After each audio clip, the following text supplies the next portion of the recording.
गया शहर के कोतवाली थाना क्षेत्र में एक जमीन विवाद पर कमीशन नहीं मिलने पर एक व्यक्ति ने शहर के चाइल्ड स्पेशलिस्ट डॉक्टर के विरुद्ध आरोप लगाते हुए कोतवाली थाना में दिया आवेदन। शहर के नादरागंज क्षेत्र के रंजीत कुमार वर्मा ने होटल रॉयल स्टूडियो में पीसी कर बताया कि मुकेश कुमार गुप्ता को गया शहर में जमीन खरीदवाया था, जिसके लिए उन्होंने मुझे 2% मेहनताना देने की बात कही थी। जब मैं मांगने गया तो वे कुछ दिन टाल मटोल किया। फिर मुकेश कुमार गुप्ता और डॉक्टर नंदकिशोर कुमार गुप्ता, जो शहर के प्रसिद्ध चाइल्ड स्पेशलिस्ट हैं, वे दोनों भाई मुझे क्लिनिक पर पैसा देने के बहाने बुलाकर मानसिक रूप से टॉर्चर करते हुए जान से मारने की धमकी दिया। जिसके बाद 2 जून को उनके विरुद्ध शहर के कोतवाली थाना क्षेत्र में आवेदन दिया और निष्पक्ष रूप से जांच कर पुलिस से न्याय की गुहार लगाया है।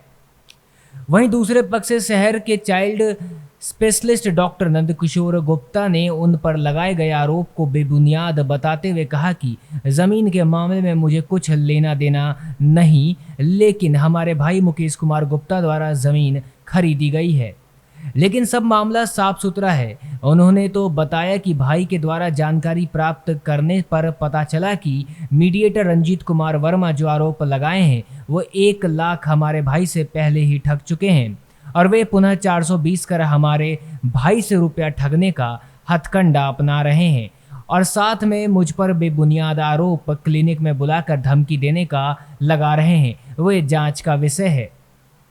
मेरी कभी रंजीत वर्मा से मुलाकात नहीं हुई है। वे आरोप लगा रहे हैं कि उन्हें क्लिनिक में बुलाकर धमकी दिया है, तो जांच का विषय है। हमारे क्लिनिक में सीसीटीवी कैमरा लगा है, जो समय उन्होंने बताया है उस पर सीसीटीवी फुटेज पुलिस प्रशासन और मीडिया कर्मी भी देख सकते हैं।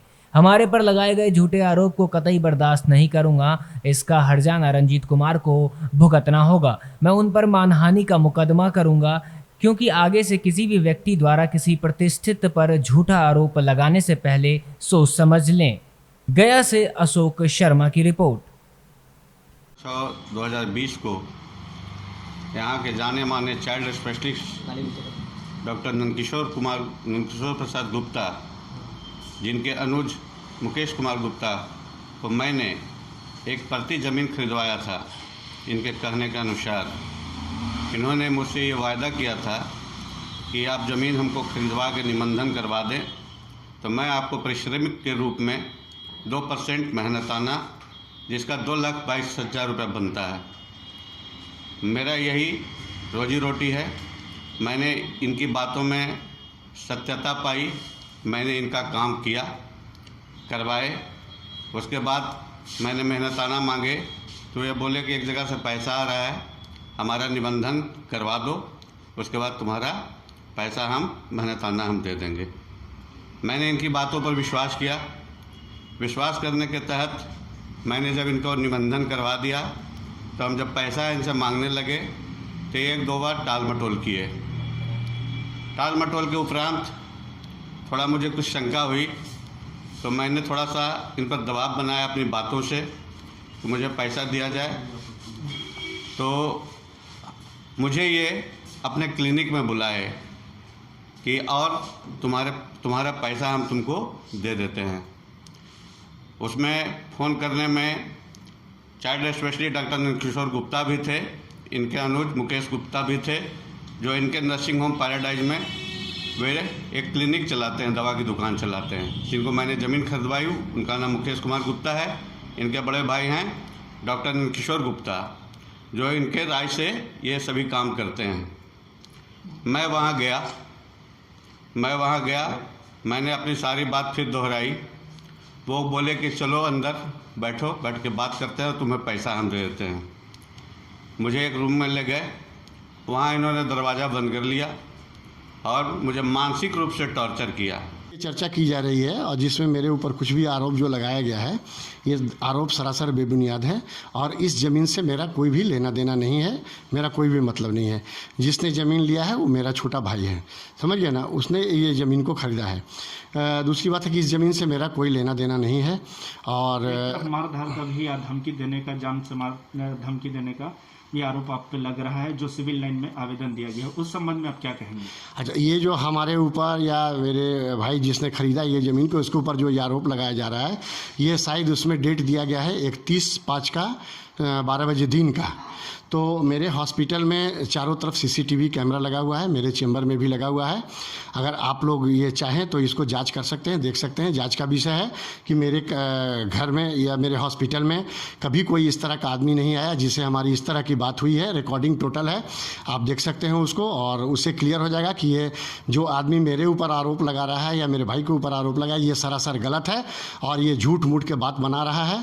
और वो आदमी ऑलरेडी इसके ज़मीन का जो इसका अपना कमीशन होता है उसके बदले में 1 लाख रुपया ये आदमी ले भी चुका है, जैसा कि मुझे पता चला है। हालांकि इस रजिस्ट्री से ऐसे मेरा कोई मतलब नहीं है, मगर चूंकि मेरा नाम इसमें दिया है इसने कि इनके हॉस्पिटल में गए और वहाँ हमारे साथ गाली गलौज किया गया और मारपीट करने की और जान मारने की धमकी दी गई। तो आप देख सकते हैं इस आदमी को, जो आदमी आरोप लगाए, इस आदमी को हमने देखा तक नहीं है और ये आदमी मेरे ऊपर ऐसा ब्लेम कर रहा है। और मेरे हॉस्पिटल में सीसीटीवी लगा हुआ है, मेरे चेंबर में लगा हुआ है और 31 तारीख को 12 बजे बोला है। आप लोग जांच की विषय है, वहां आके देखा जा सकता है कि मेरे हॉस्पिटल में ये सीसीटीवी में अगर आया होगा तो क्लियर कट पिक्चर होगा, और कुछ ऐसी बात भी हुई होगी तो सारा बात उसमें रिकॉर्डेड होगा। इस तरीके का आप पे ब्लेम लग रहा है, तो आप झूठा ब्लेम लग रहा है जब, तो आप कहाँ तक जा सकते हैं उनके? नहीं, देखिए, ये अगर मेरे ऊपर बात ले आया है, ये चाहता है कि जो खरीदने वाला आदमी है उसका भाई डॉक्टर है और उसको ये हमको लेते हुए चाह रहा है कि डॉक्टर को बदनाम करें। तो अगर इस तरह का कार्रवाई करेगा, झूठ मूठ का इस तरह का बयान देगा या थाना में रिपोर्टिंग करेगा, इस तरह की बातें होंगी, तो हम इसके ऊपर, अगर ये तो सत्य है नहीं और जांच में भी निकल जाएगा, क्योंकि सत्य है नहीं तो यह सत्य है भी नहीं और सत्य निकलेगा भी नहीं। तो उस हिसाब से अगर ऐसी बात प्रूफ होगी तो इस आदमी पर हम मानहानि का मुकदमा भी करेंगे। क्योंकि एक तरफ और बात आ रही है कि ज़मीन खरीद बिक्री में जो हुआ है मामला, बीच में से हट गए थे, तो फिर राजस्व भी इसमें कुछ चोरी का उन्होंने ब्लेम किया। कोई नहीं, जैसे जो रजिस्ट्री का डेट था, ये आदमी जो है, ये आदमी जो ज़मीन बेचने वाले थे, क्रेता थे, उनसे कुछ पैसा लेके ये फरार हो गया। उसके बाद जैसा कि मैंने अपने भाई से पूछा इस मामले में कि क्या मामला था, तो उसने बताया कि ये पैसा लेके वहाँ से, कि हमारी बहन की शादी है, बेटी की शादी है करके वहाँ से अपना पैसा लेके वहाँ से फरार हो गया। उसके बाद मेरे भाई से भी पैसा ले लिया अपना कमीशन का 1 लाख रुपया, और उसके बाद ये आदमी कहीं आया ही नजर, बीच में नहीं नजर आया। और अगला आदमी का कहना था कि वो आएगा तब हम रजिस्ट्री करेंगे, क्योंकि वो पैसा लेकर भागा हुआ है।